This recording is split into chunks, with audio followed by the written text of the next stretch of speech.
Hello card fighters, Chris here, welcome back to Vanguard Central. This time let's talk about on-hit effects. So there's lots of on-hit effects. I just kind of want to do a little discussion, kind of vlog, talk about it. Obviously let me know in the comments what you guys think about on-hits. What are your opinions on them? Do you like them? Do you not like them? Do you think they're underpowered? Various things. I hear a lot that they're underpowered, but I kind of want to give another take on them.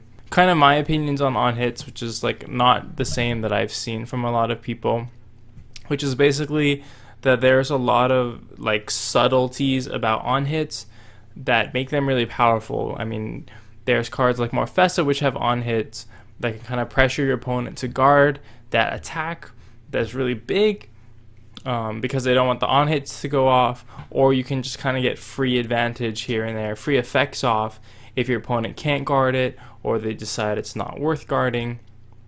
And I think that can be pretty powerful. So I think there's a couple things that make on hits really good, and the two things that make on hits good in my opinion are more on hits and high power. And so high power is pretty obvious. If they can't guard your on hit, then you're just going to get a free effect off, right? Pretty simple.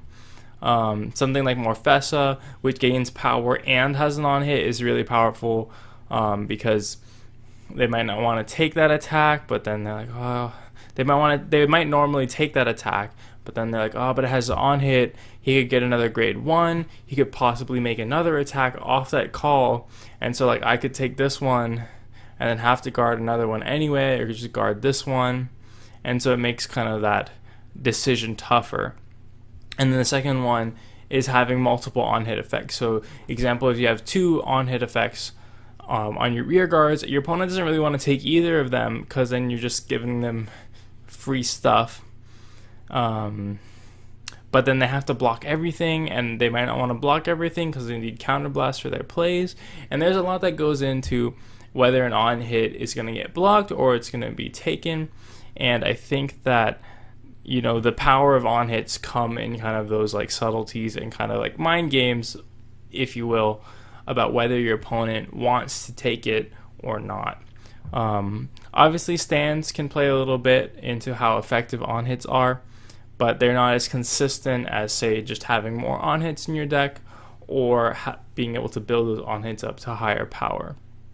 So I've been using Morfessa as an example because it's a really, you know, popular card lately, where it's like, you know, been hyping everything up.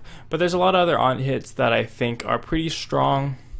They haven't actually been printing too many on hits outside of Strides lately. That on hit,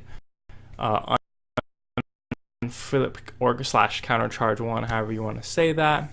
And you know, I think they're pretty useful. There's also some nice benefits of just kind of getting free advantage, whereas like if you have a crit on one, you know, you get a crit trigger, you can put the crit trigger on one unit and you can have the on hit on the other side.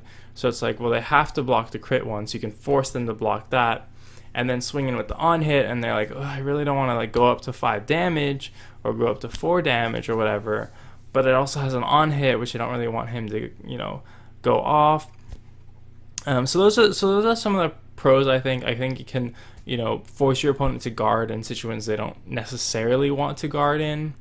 I think that's one of the powerful abilities of on hits. But there's obviously the con, which I think is the con for most people, that they just don't like the fact that it has to hit. Right, late game, it's a vanilla unit because it has to hit, and your opponent's not going to let it hit in the late game if they're at like 5 damage. Then there's no skills going off there. What else? And of course, just, you know, just having to hit, like your opponent gets to choose whether or not you use a skill, which is generally a bad thing. They get to choose the best option for them. Like, well, you know, I need this counterblast, and like maybe he unflips 1 damage, but like I get to do a much more powerful play, which totally makes his 1 counterblast that he got, you know, ineffective. Or like, oh well, you know, that extra damage and the effect that he'll get, whether it's unflipping or whatever, calling another unit, that is much more powerful than whatever I get out of this 1 counterblast. So I'm going to go ahead and guard it. But there are also situations, on the flip side where your opponent doesn't really have a choice. They have to take the attack or use up like really useful units in their hand to guard it, and it becomes like a lose-lose. So I really think there's trade-offs. I think there's a lot of interesting ways to use on hits. I think they're kind of like underexplored right now. I've been trying to figure out if I want to put some in the deck that I'm playing now, which is Gurgit, because Gurgit can get those high numbers, has access to stands, doesn't really have, other on hits that you want to play in the deck, but you can kind of use the situation to your advantage. Like Gurgit is a pretty counterblast heavy deck, and having a unit that hits and countercharges 1 can put a lot of pressure on your opponent, because they're like, oh well, he's using a lot of counterblast, but like I don't really want to give him this one, so they might guard it, put them in a bad situation, open them up for later turns in the game. So I think that's really what on hits are about.